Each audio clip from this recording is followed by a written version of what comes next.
Joining us, the new head coach of the Cavalier baseball team, Brandon Costa. Coach, thanks for taking some time to sit down with us today. And first off, congratulations on the new position.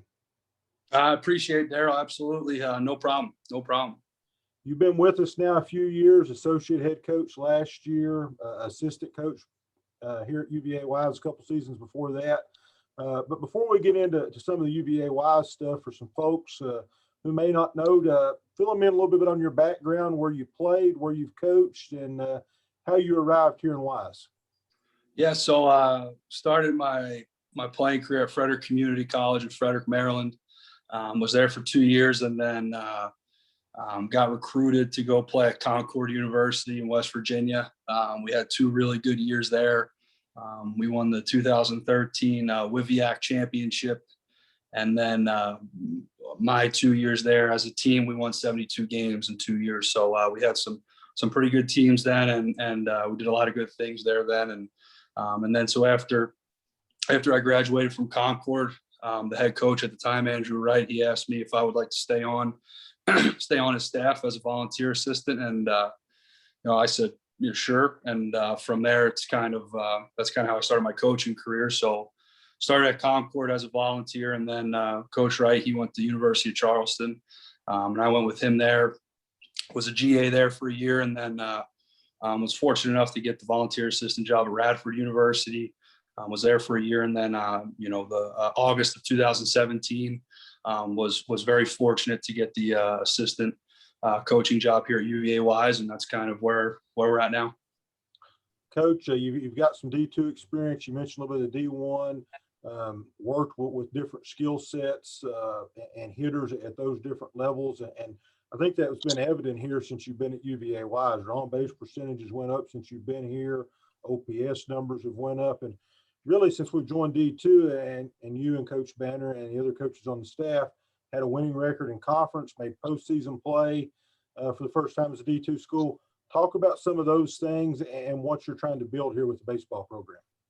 Yeah, I think, you talked about those numbers and everything like that. I think, first and foremost, it's about recruiting and, choosing the right people, recruiting a better caliber athlete. And I think that's what we've been able to do here the past, 4 or 5 years. That's where it starts. And then we've done some different things on the development side in terms of, kind of making sure once guys get in the program, from an offensive standpoint, just making them more consistent hitters. And we've done a couple things in the past year. I think really took our development to the next level. But that was always, the goal to recruit the right type of player, and then when they come in here, try to make them the best baseball player they can be. So those are things that really helped those numbers and helped us get to the conference tournament back in 2019. So that's what we're trying to get back to, is recruiting, that caliber athlete. Obviously being in the South Atlantic Conference, it's a different level of baseball, and we're aware of that, obviously. And we have to recruit that next notch up in terms of skill set, and kind of starting at a better base with our recruits. So that's what we're trying to do with this recruiting class coming in. I think we've done a really good job of that, bringing in a really good caliber athlete that can get the job done. So those are the things that have kind of helped those numbers and helped us get to the tournament in 2019. Now we just got to take a step up being in the SAC conference. Speaking with the new baseball head coach, Brandon Costa, you mentioned recruiting there, and I know the pandemic's proved challenging in a lot of facets. Recruiting probably number one in terms of getting out. Moving beyond the pandemic now, hopefully we're near the end of this. Talk a little bit about recruiting, how you and your eventual staff will go out and find some of these players, and the ARC initiative that we have here at UVA-Wise, where we can get some of these kids in local states. Yeah, I think, when the pandemic hit, we were kind of, just like everybody else in college athletics, we were kind of at the point where what do we do now? So we did a lot of our recruiting early in the pandemic, last July, last August, when, we were able to start having recruits on campus and taking them on tours.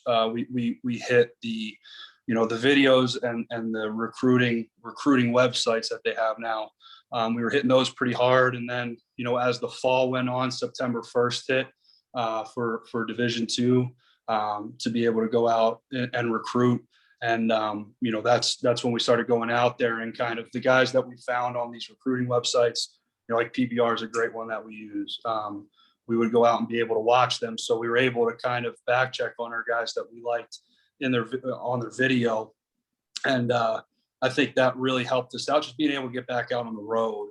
And I think this class coming in, like I said just a little bit ago, it's going to be a good one. And I think, we kind of found a way around the pandemic, to figure it out, obviously staying within the protocols and the rules and everything like that. But we were able to figure it out, and we just, kind of stockpiled, names, information of these recruits that we found online, got them on a visit. And then once the band was up to go recruit, we went out there and we watched them. And so that's kind of how we attacked that. And moving forward, we're just going to continue to work. Recruiting is work.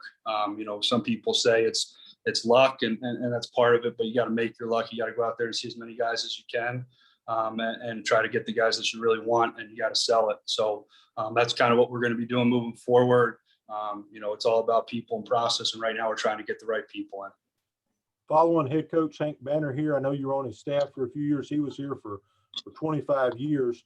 Talk about maybe some things that you learned from Coach Banner, Coach Wright, some other coaches that you've worked under, and maybe some things that you would like to implement in this program moving forward. Yeah, I mean, the biggest thing, I'll start with Coach Wright first. The biggest thing I learned from him, was there's absolutely no substitute for hard work. You have to go out there, you make your program what you want to make it, and it starts from the head coach and it goes down into the assistants. So, when I was at Concord as a player, obviously I could see that, from a player standpoint. And then once I got on staff there, I really realized what coaching is all about.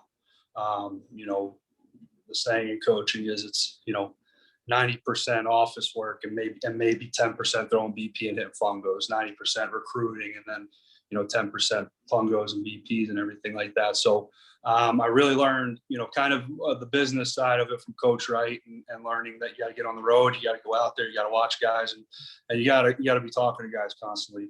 And then, with Coach Banner, the biggest thing, and some people might think this is a small thing, but it's a very big thing to me, was ask why.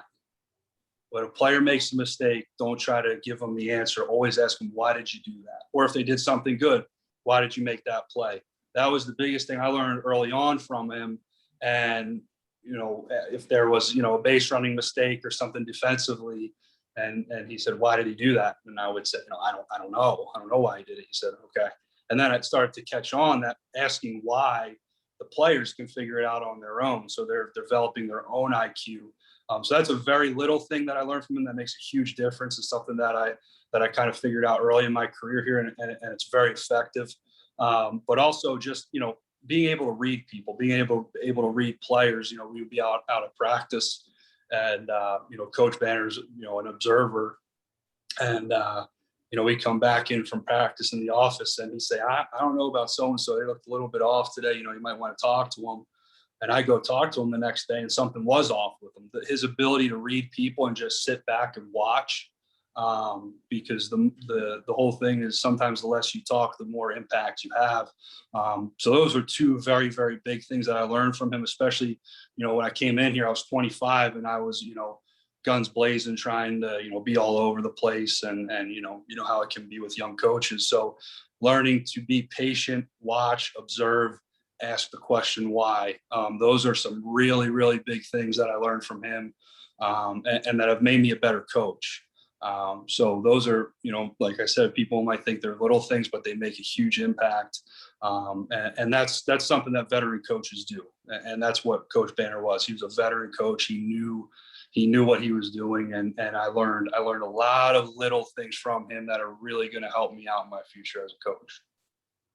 Coach Costa, looking ahead now, 4 or 5 years down the line, when you've built this program and you've got, several classes of kids in here with you as the head coach, along with the staff you're going to put together, what type of team do you want to build?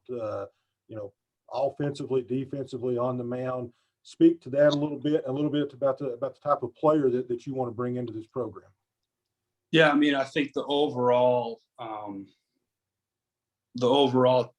type of team that I would want.